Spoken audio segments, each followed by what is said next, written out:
Good morning students, welcome to the online class. I am your SST teacher. So our today's chapter of geography of standard 6 is chapter 8 climate of India. आज हम India के climate को पढ़ेंगे. Last chapter में हमने geography part से India के बारे में पूरा पढ़ा था. आज हम उसके क्लाइमेट के बारे में पढ़ेंगे. तो let's start with the introduction.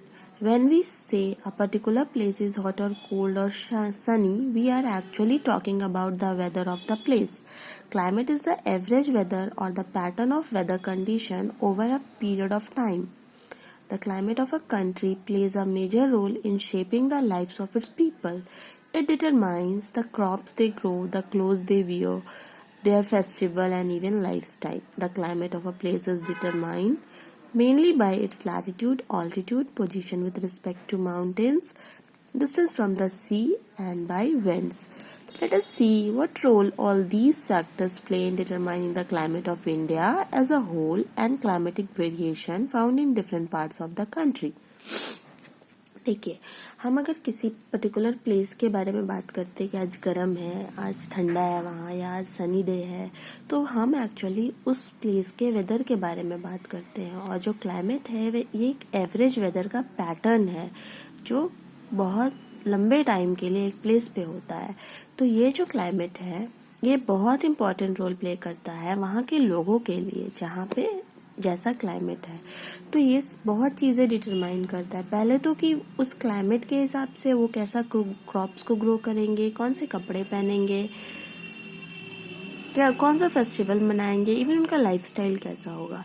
तो ये क्लाइमेट किसी प्लेस का मेनली कुछ इम्पॉर्टेंट चीज़ों पे डिपेंड करता है. पहला तो है कि उसका लैटिट्यूड और ऑल्टीट्यूड अर्थ पे कितने कहाँ है, माउंटेन्स के आसपास उसका पोजीशन है या नहीं, और वो distance from the sea level, उसका कितना डिस्टेंस है समुद्र से, और विंड कैसा चलता है वहाँ पे.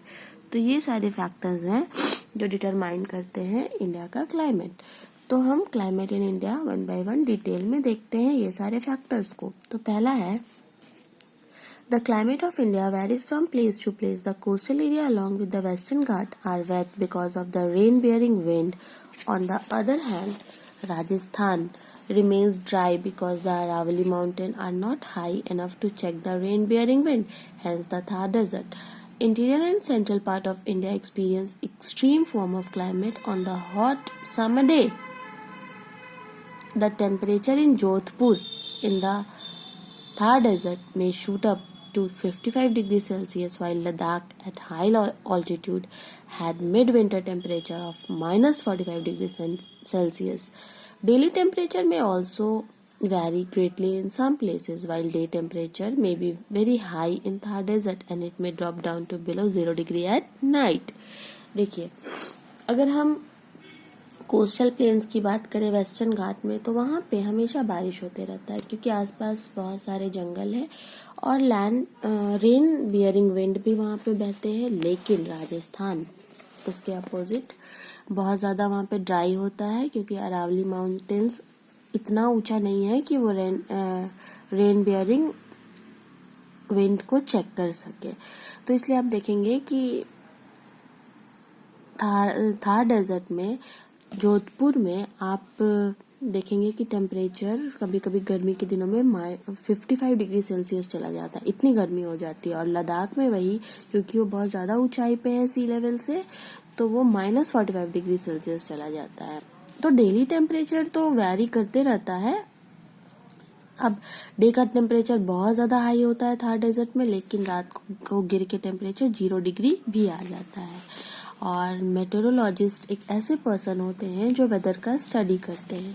अब हम लैटिट्यूड की बात करते हैं. तो with the tropic of cancer running through almost the middle of the country, most of India lie in the tropical and subtropical zones, so the temperature is quite high throughout the year. देखिए, अब क्योंकि हमारा country tropic of cancer के middle में lie करता है, ज़्यादा करके हमारे कंट्री का पार्ट, तो इस वजह से क्या होता है कि टेम्परेचर हाई ही होता है. अब अगर हम ऑल्टीट्यूड देखें तो temperature decreases with increase in altitude.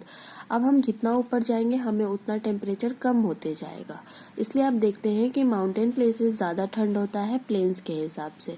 जैसे हम शिमला और लुधियाना के बारे में बात करें तो दोनों सेम लैटिट्यूड पर सिचुएटेड है, लेकिन शिमला हायर ऑल्टीट्यूड पे है, ऊंचाई पे है, इसलिए वो कूलर है और लुधियाना उतना ठंड नहीं है।